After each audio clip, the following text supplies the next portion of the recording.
செந்தாமரையில் இருப்பவளே போற்றி. ஓம் செல்வத்தின் அதிபதியே போற்றி. ஓம் உன் தாழ் பணிந்தோம் போற்றி. வணக்கம். விருச்சிக ராசிக்காரங்களுக்கு செப்டம்பர் மாத ராசி பலன்கள் எப்படி இருக்க போகுது அப்படிங்கிறத பற்றி தான் இந்த வீடியோவில் தெளிவாக பார்க்க போகிறோம். விருச்சிக ராசி காலபுருஷ தத்துவத்தின்படி பார்த்திங்கன்னா 8வது ராசி, மர்மமான விஷயங்களை சொல்லக்கூடிய ஒரு ராசி.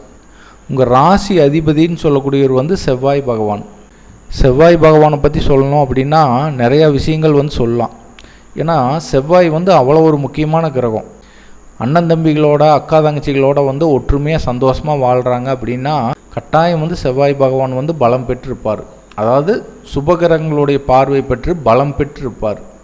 அதே செவ்வாய் எங்காவது பாவகிரகங்களோட கூடி சனி ராகு கேதோட கூடி பலகீனமான ஒரு அமைப்பில் இருந்தார் அப்படின்னா அவங்களுக்கு தான் அண்ணன் தம்பிகளுக்குள்ள நிறைய பிரச்சனைகளை சந்திக்கிறது. உறவுக்காரங்க மூலிமா நிறைய பிரச்சனைகளை சந்திக்கிறது அவங்க தான். பங்காளிகளோட பிரச்சனை வர்றதுக்கும் இந்த செவ்வாய் பாதிக்கப்பட்டிருக்கும் போது தான் அது நடக்கும். பூமிக்காரகன் சொல்லக்கூடிய செவ்வாய் பகவான் பலம் பெற்றிருந்தால் தான் அந்த பூமி யோகம் ஏற்படும். அதே செவ்வாய் எங்காவது பாதிக்கப்பட்டிருந்தது அப்படின்னா ஒரு சின்ன பிட்டு இடம் கூட அவங்களுக்கு கிடைக்காது.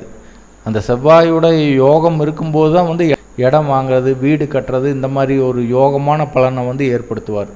பூமிக்கு அதிபதியும் செவ்வாய் தான், செங்கலுக்கு அதிபதியும் செவ்வாய் தான். ஒருத்தங்க இடம் வாங்கி வீடு கட்டணும், அந்த செங்கல் வச்சு கட்டணும் அப்படின்னா அவங்க ஜாதகத்தில் கட்டாயம் செவ்வாய் பலம் பெற்றிருக்கும் போது தான் அந்த யோகத்தை அவங்க அனுபவிக்க முடியும். இல்லாட்டி அவங்களுக்கு கடைசி வரைக்கும் ஒரு இடம் அமையாது, ஒரு வீடும் கட்ட முடியாது. அதுக்கப்புறம் உடம்புல வர ரத்தத்துக்கு அதிபதியும் செவ்வாய் தான். செவ்வாய் நல்ல சுபகிரகங்களோட சேர்க்கப்பட்டிருக்கும் போது அவங்களுக்கு எந்த ஒரு உடம்புல அடிபடுறது, காயமாகிறது, இந்த மாதிரி பிரச்சனைகள் வராது. ரத்தத்தை எந்த ஒரு பிரச்சனையும் வராது. அதே செவ்வாய் ஏதாவது பாவகிரகங்களோட சேர்ந்து பலகீனமான ஒரு அமைப்பில் இருந்தார் அப்படின்னா தான் உடம்புல அடிபடுறது, எலும்பு உடைகிறது, இந்த மாதிரி பிரச்சனைகளை ஏற்படுத்துவார். செவ்வாய் பகவான் நல்லா இருந்தார் அப்படின்னா கட்டட இன்ஜினியராக இருக்கிறது, மருத்துவத்துறையில் சாதனை புரிகிறது, இது எல்லாமே செவ்வாய் தான். சரி, இப்போ விருச்சிக ராசிக்காரங்களுக்கு செப்டம்பர் மாத கிரக நிலைகள் எந்த மாதிரி யோகத்தை வழங்க போகிறாங்க அப்படிங்கிறத பற்றி தெளிவாக பார்க்கலாம். உங்கள் ஜென்ம ராசியை ஏதாவது சுபகிரகங்கள் பார்க்குதா, பாவகிரகங்கள் பார்க்குதா அப்படின்னா பாவகிரகன்னு சொல்லக்கூடிய சனி பகவான் தன்னுடைய 10ஆம் பார்வையாக ஜென்ம ராசி பார்வை செய்கிறார். இது கொஞ்சம் மைனஸான அமைப்பு.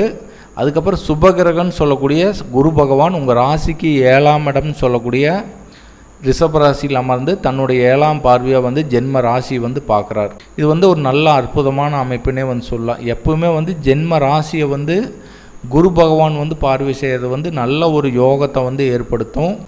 எப்பவுமே குரு சந்திரன் கூட இணையறதை விட சந்திரனை பார்க்கறது ஒரு நல்ல யோகத்தை ஏற்படுத்தும். ஏன்னா சந்திரன் தான் உடல் காரகன், மனோகாரகன், எண்ண ஓட்டத்துக்கு அதிபதி. அதுக்கப்புறம் தாயாரை குறிக்கக்கூடிய கிரகம் சந்திரன் தான்.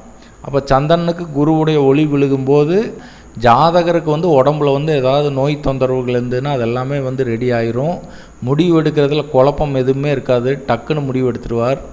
அதுக்கப்புறம் என்ன ஓட்டம் அதுவா இதுவாங்கிற அந்த குழப்பமே இருக்காது. ஆரோக்கிய விஷயங்கள் சிறப்பாகவே இருக்கும்.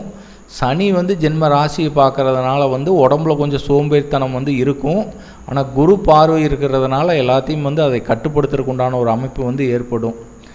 ஏன்னா சனி ஜென்ம ராசியை பார்க்கறதுனால உடம்புல கொஞ்சம் சோம்பேறித்தனம், கண் திஷ்டி, தேவையில்லாத போட்டி பொறாமைகள் ஏற்படுறது, இந்த மாதிரி பலனை எல்லாமே ஏற்படுத்துவார். ஆனால் அது குருவுடைய பார்வை அந்த விருச்சிக ராசிக்கு விழுகும்போது சனி கொடுக்கக்கூடிய அந்த நெகட்டிவான பலன்கள் பெருசாக வேலை செய்யாது. சரி, உங்கள் ராசி அதிபதின்னு சொல்லக்கூடிய செவ்வாய் பகவான் அவர் எப்படி இருக்கிறார் அப்படின்னா உங்கள் ராசிக்கு 8ஆம் இடம்னு சொல்லக்கூடிய மிதுனத்தில் போய் அமர்ந்திருக்கிறார். எப்பவுமே ராசியாதிபதி 6லேயோ 8லேயோ 12லேயோ மறையிறது எதிர்மறையான பலன்கள் நடக்கிறதுக்கு உண்டான வாய்ப்புகள் உண்டு. ஒரு விஷயத்துக்கு நீங்கள் முயற்சி எடுக்கிறீங்கன்னா அங்கே பார்த்தீங்கன்னா கொஞ்சம் ஆப்போசிட்டாக இருக்கும். உங்கள் ஜென்ம ராசியை குருவுடைய பார்வை விழுகிறது சிறப்பு அப்படின்னாலுமே உங்கள் ராசியாதிபதி 8ஆம் இடத்துக்கு போயிருக்கிறது கொஞ்சம் சாதகமற்ற அமைப்பு தான். எந்த ஒரு விஷயத்துலையுமே கொஞ்சம் போராட்டத்தை ஏற்படுத்தும். ஒரு விஷயத்தை நினச்சிட்டு போனீங்கன்னா அங்கே வந்து ஆப்போசிட்டாக வந்து நடக்கும். ஏன்னா 8ஆம் இடம் அப்படிங்கிறது எதிர்மறையான பலனை வந்து கொடுக்கறது. அப்போ நீங்கள் எந்த விஷயத்தை வந்து யோசித்து இது நடக்குன்ட்டு போகிறீங்களோ அதுக்கு ஆப்போசிட்டான பலன் வந்து நடக்கிறதுக்கு உண்டான ஒரு வாய்ப்புகள் வந்து ஏற்படும். என்ன பிரச்சனைகள் வந்தாலுமே வந்து உங்கள் ஜென்ம ராசியை வந்து குருவுடைய பார்வை வந்து விழுகிறதுனால எந்த ஒரு விஷயத்துலையுமே வந்து உங்களுக்கு சப்போர்ட்டுக்கு வந்து யாரோ ஒருத்தர் வந்து வந்துடுவாங்க.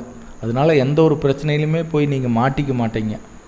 அதுக்கப்புறம் வந்து உங்கள் ராசிக்கு வந்து தனாதிபதி பஞ்சமாதிபதின்னு சொல்லக்கூடிய குரு பகவான் 7ஆம் இடத்துல அமர்ந்து ஜென்ம ராசி பார்க்குறது வந்து ஒரு நல்ல அமைப்பினே வந்து சொல்லலாம்.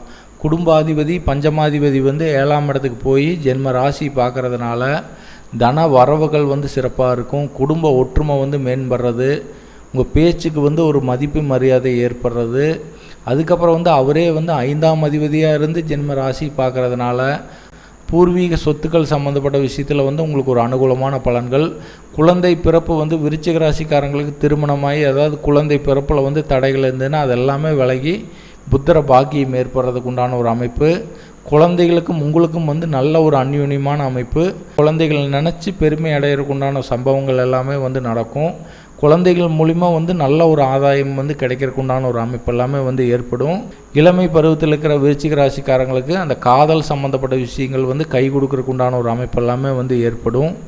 விருச்சிக ராசிக்காரங்களுக்கு வந்து 10ஆம் அதிபதினு சொல்லக்கூடிய சூரிய பகவான் 10ஆம் இடத்துலையே வந்து ஆட்சி பலம் பெற்று அமர்ந்திருக்கிறதுனால தொழில் சார்ந்த விஷயத்தில் வந்து உங்களுக்கு ஒரு நல்ல பலன்கள் வந்து நடக்கும். வேலை பார்க்குற இடத்துல வந்து ஒரு கௌரவம் கிடைக்கிறது, புகழ் கிடைக்கிறது, அந்தஸ்து கிடைக்கிறது. ஒரு சில பேர்த்துக்கு வந்து நல்ல தசாபுத்திகள் நடந்ததுன்னா பதவி உயர்வு, சம்பள உயர்வு இந்த மாதிரி பலன் எல்லாமே வந்து ஏற்படுத்தும். ஏன்னா சம்பாத்தியக்காரகன் சொல்லக்கூடியவர் தான் வந்து சூரிய பகவான். அவர் வந்து 10ஆம் அதிபதியாக உங்களுக்கு இருந்து அங்கேயே வந்து ஆட்சி பலம் பெற்றிருக்கிறதுனால உத்தியோகம் சார்ந்த விஷயத்தில் வந்து ஒரு நல்ல பலனை வந்து ஏற்படுத்தும். உத்தியோகம் பார்க்குறவங்களாகட்டும், இல்லை சொந்த தொழில் பண்ணுறவங்களாக இருக்கட்டும், இல்லை வியாபாரம் பண்ணுறவங்களுக்கு எல்லாத்துக்குமே வந்து ஒரு நல்ல பலனை வந்து ஏற்படுத்தும். அதுக்கப்புறம் வந்து புதனும் வந்து 10ஆம் இடத்துக்கு வந்து வர்றார். செப்டம்பர் 4ஆம் தேதி வந்து லாபாதிபதின்னு சொல்லக்கூடிய புத பகவான் 10ஆம் இடத்துக்கு வர்றது வந்து நல்ல ஒரு தொழில் சார்ந்த விஷயத்தில் வந்து உங்களுக்கு ஒரு நல்ல லாபங்கள் வந்து கிடைக்கிறதுக்கு உண்டான ஒரு அமைப்பு வந்து ஏற்படும். மெயினாக வந்து இந்த கம்சன் தொழிலில் இருக்கிறவங்களுக்கு எல்லாமே வந்து நல்ல ஒரு பொருளாதாரம் வந்து கிடைக்க பெறுவீங்க. அதுக்கப்புறம் வந்து வியாபாரம் பண்ணுறவங்களுக்கும் வந்து நல்ல ஒரு பொருளாதாரம் வந்து கிடைக்கும். அதான் செல்ஃபோன் கடை வச்சுருக்கிறவங்களுக்கு, கம்சன் துறையில் இருக்கிறவங்களுக்கு, அதுக்கப்புறம் வந்து வியாபாரம் பண்ணுறவங்களுக்கு எல்லாமே வந்து நல்ல ஒரு பொருளாதாரம் வந்து தொழில் சார்ந்த விஷயத்தில் வந்து ஒரு நல்ல பொருளாதாரம் வந்து கிடைக்கிறதுக்கு உண்டான ஒரு வாய்ப்பு வந்து ஏற்படும். விருச்சிக ராசிக்காரங்க வந்து எந்த மாதிரி விஷயத்தில் வந்து கவனமாக இருக்கணும் அப்படின்னா, உங்கள் ராசிக்கு வந்து குடும்பாதிபதி பஞ்சமாதிபதின்னு சொல்லக்கூடிய குரு பகவான் 7ஆம் இடத்துல அமர்ந்திருக்கிறது சிறப்பு. அப்படின்னாலுமே உங்கள் ராசிக்கு 7ஆம் அதிபதின்னு சொல்லக்கூடிய சுக்கிர பகவான் உங்கள் ராசிக்கு 11ஆம் இடத்துல கேது பகவான் கூட இணைஞ்சு நீச்ச நிலையை வந்து அடைகிறார். இது வந்து திருமணம் சார்ந்த விஷயத்துக்கு வந்து ஒரு மைனஸான அமைப்பு.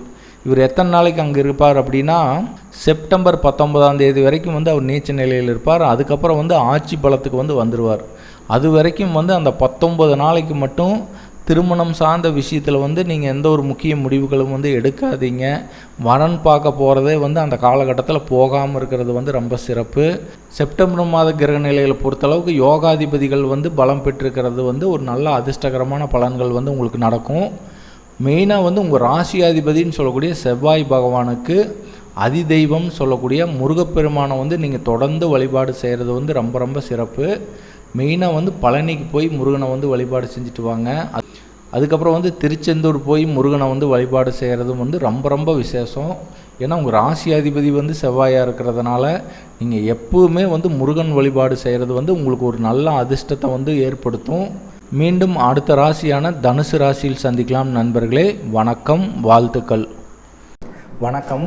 அதாவது ராசி அப்படிங்கிறது உங்களுடைய எண்ணத்தை வந்து குறிக்கிறது, உங்களுடைய சிந்தனையை வந்து குறிக்கிறது, உங்களுடைய விருப்பத்தை வந்து சொல்லக்கூடியது தான் வந்து உங்களுடைய ஜென்ம ராசி.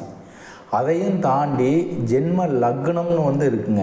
ஜென்ம லக்னம், லக்னாதிபதி, நடக்கக்கூடிய தசாபுத்தி, இதெல்லாம் இணைஞ்சு தான் வந்து ஒரு பலனை வந்து கொடுக்கும். அதாவது ஜென்ம ராசி அப்படிங்கிறத வந்து உங்களுடைய விருப்பத்தை வந்து சொல்லக்கூடியது. ஒரு பொருள் மேலே நீங்கள் ஆசைப்படுறீங்க, அது வந்து உங்களுடைய விருப்பத்தை வந்து சொல்லுது. அந்த பொருள் வந்து உங்களை தேடி வருமா அப்படிங்கிறது வந்து உங்களுடைய லக்னம், உங்களுடைய கர்மாவை பற்றி சொல்லக்கூடியது தான் வந்து உங்களுடைய ஜென்ம லக்னம். அது வந்து நல்லா இருந்தது, அது வந்து பாசிட்டிவாக இருந்தது, தசாபுத்தி எல்லாமே நல்லா இருந்ததுனா தான் அந்த பொருள் வந்து உங்களை வந்து சேரும். இல்லாட்டி வெறும் ஆசையோடு வந்து அது கட்டாயிரும். ராசி பலன் அப்படிங்கிறது வந்து பார்த்திங்கன்னா ஒரு 40% தான் வந்து வேலை செய்யும். லக்னம், லக்னாதிபதி, நடக்கக்கூடிய தசாபுத்திகள் வந்து உங்களை எதை இயக்கிட்டு இருக்குது அப்படிங்கிறத உங்களுடைய பிறப்பு கால ஜாதகத்தை பார்க்கும்போது தான் வந்து முழுமையாக வந்து சொல்ல முடியும். அதனால எந்த ஒரு புதிய முயற்சிகள் வந்து நீங்கள் எடுக்கிறீங்க அப்படின்னாலுமே வந்து ஒரு டைம் வந்து உங்கள் ஜாதகத்தை கொடுத்து செக் பண்ணிக்கிறது வந்து ரொம்ப நல்லது. அதாவது நான் யூடியூப்பில் வர்றதுனால அதிக கட்டணமெல்லாம் நான் வாங்குறதில்ல. குறைவான கட்டணத்துக்கு திருப்திகரமாக வந்து ஒருத்தங்களுக்கு வந்து என்னென்ன கேள்வி கேட்குறாங்களோ பொறுமையாக அழகாக பதில் சொல்லி அவங்களுக்கு புரியும்படி வந்து நான் சொல்லி நிறைய பேருக்கு வந்து ஜாதகம் பார்த்து கொடுத்துட்டு வந்துட்டுருக்கிறேன். நிறைய பேர் வந்து எனக்கு சப்போர்ட் பண்ணுறீங்க, ரொம்ப சந்தோஷம். அதாவது உங்கள் ராசி என்ன, உங்கள் லக்னம் என்ன, உங்கள் லக்னாதிபதி எப்படி இருக்கிறாரு, உங்களுக்கு நடக்கக்கூடிய தசாபுத்திகள் வந்து எந்த பாவங்களை வந்து அவங்க இயக்கிட்டு இருக்கிறாங்க, இதெல்லாமே வந்து முழுமையாக வந்து நம்ம ஆய்வு பண்ணும்போது தான் வந்து உங்களுக்கு 100% வந்து துல்லியமான ரிசல்ட் வந்து கொடுக்க முடியும். ஏன்னா தெளிவாக தெரிஞ்சிடும். உங்களுடைய பிறப்பு கால ஜாதகத்தை போடும்போது உங்களுக்கு அதிர்ஷ்ட கிரகம் என்ன, உங்களுக்கு அதிர்ஷ்ட எண் என்ன, நீங்கள் என்ன கலர் வந்து அதிகமாக யூஸ் பண்ணலாம், ஜாதக ரீதியாக வந்து நீங்கள் எந்த தெய்வத்தை வழிபட்டால் வாழ்க்கையில் முன்னேற முடியும், இதெல்லாமே வந்து உங்களுடைய பிறப்பு கால ஜாதகத்தை பார்க்கும்போது தான் வந்து முழுமையாக வந்து சொல்ல முடியும். என்கிட்ட ஜாதகம் பார்க்கணும்னு நினைக்கிற நண்பர்கள் வந்து கீழே தெரிகிற மொபைல் எண்ணுக்கு வந்து வாட்ஸ்அப் பண்ணுங்கள். உங்களுக்கு வந்து கரெக்டான ரிப்ளை வந்து நான் கொடுப்பேன். நன்றி நண்பர்களே.